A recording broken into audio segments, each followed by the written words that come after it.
Assalamualaikum warahmatullahi wabarakatuh. Perkenalkan, nama saya Yohanes Kristensen Parselana Baban dengan NPME 1D023094. Baik, di sini saya akan menjelaskan analisis hubungan petani kecil dengan pasar, studi kasus produksi kacang di Nicaragua. Latar belakang ini, petani kecil memiliki peran penting dalam produksi kacang di Nicaragua, namun sebagian besar masih menghadapi keterbatasan akses ke pasar non-lokal yang lebih menguntungkan akibat rendahnya kapasitas manajerial, minimnya informasi harga, dan lemahnya posisi tawar.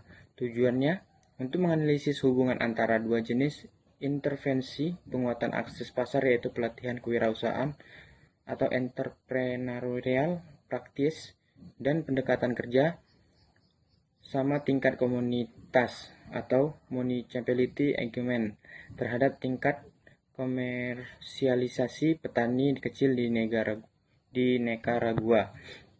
Metode itu ada dua. Yang pertama, data menggunakan data panen rumah tangga petani kedelai di Nicaragua yang dikumpulkan dalam periode 2006 sampai 2012. Data ini berasal dari survei evaluasi program penguatan akses pasar yang dilaksanakan oleh Catholic Relief Service atau CRS. Yang kedua, ya, sampel komoditas kacang di Nicaragua, baik yang menerima investasi program maupun yang tidak menerima, kelompok kontrol atau pembanding, dan sampel mencangkup mereka yang tergabung dalam koperasi dan beroperasi secara individu. Temuan penelitian yaitu, yang pertama ada program entrepreneurial practice yang berfokus pada pelatihan kewirausahaan dan manajemen usaha, terbukti meningkatkan kemungkinan petani kecil masuk ke pasar non-lokal atau extensive margin, serta meningkatkan volume penjualan di pasar. Yang kedua yaitu municipality engagement atau ME yang berbasis kerjasama komunitas tidak menunjukkan berdampak positif yang konsisten. Bahkan dalam beberapa kasus berdampak negatif terhadap volume penjualan. Yang selanjutnya yaitu konsep analisis pemasaran. Konsep pemasaran petani dianalisis melalui bagaimana petani terintegrasi ke dalam pasar dan bagaimana intervensi memengaruhi efisiensi sistem pemasaran. Yang pertama, dari sisi saluran pemasaran, produk kacang mengalir dari petani ke koperasi, pedagang, ke perantara atau perusahaan, lalu ke pasar non-lokal. Yang kedua yaitu dari sisi fungsi pemasaran, penelitian menegaskan pentingnya fungsi fasilitatif seperti pelatihan manajemen, informasi pasar, dan penguatan kapasitas negosiasi. Baik, selanjutnya itu adalah fungsi pemasaran, di mana meliputi aspek. Yang pertama itu fungsi pertukaran atau exchange function, meliputi kegiatan jual beli, negosiasi harga, dan transaksi antar petani dengan pembeli, koperasi, pedagang, dan perusahaan. Yang kedua yaitu fungsi fisik atau physical function, mencangkup kegiatan penyimpanan, pengangkutan, sortasi, dan pengemasan produk kacang sebelum sampai ke pasar non-lokal. Yang ketiga itu fungsi facilitative atau facilitating function, meliputi penyediaan informasi pasar, pelatihan manajemen usaha, akses pembiayaan, dan penguatan kelembagaan. Persamaan jurnal.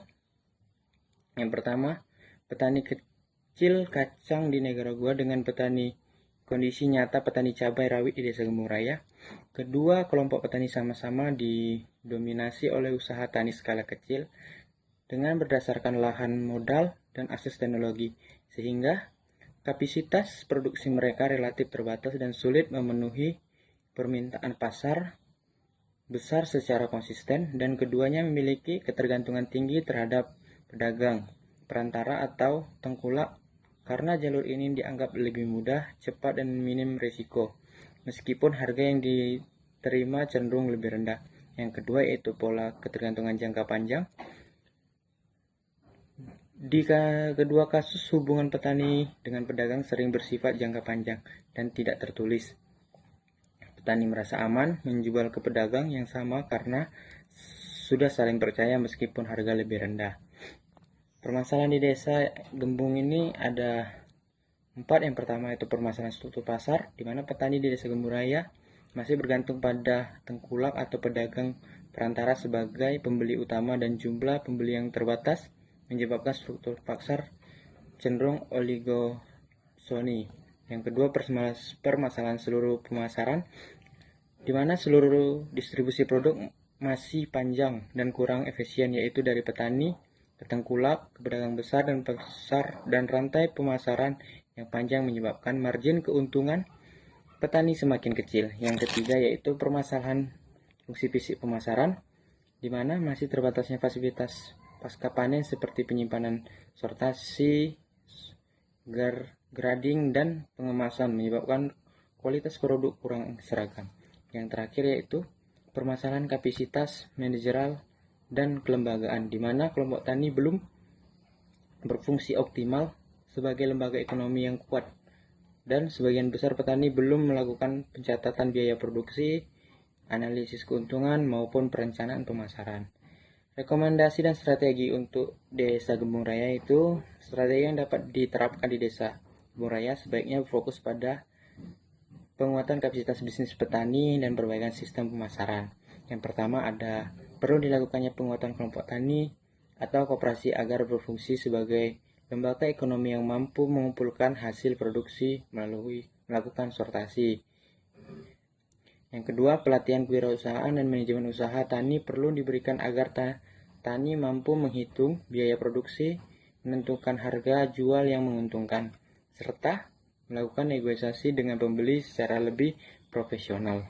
Dari semua itu dapat kita simpulkan bahwa kondisi Gembong Raya dapat disimpulkan bahwa permasalahan utama petani kecil bukan hanya terletak pada aspek produksi petani, tetapi pada lemahnya sistem pemasaran dan posisi tawar dalam struktur pasar, serta ketergantungan pada tengkulak.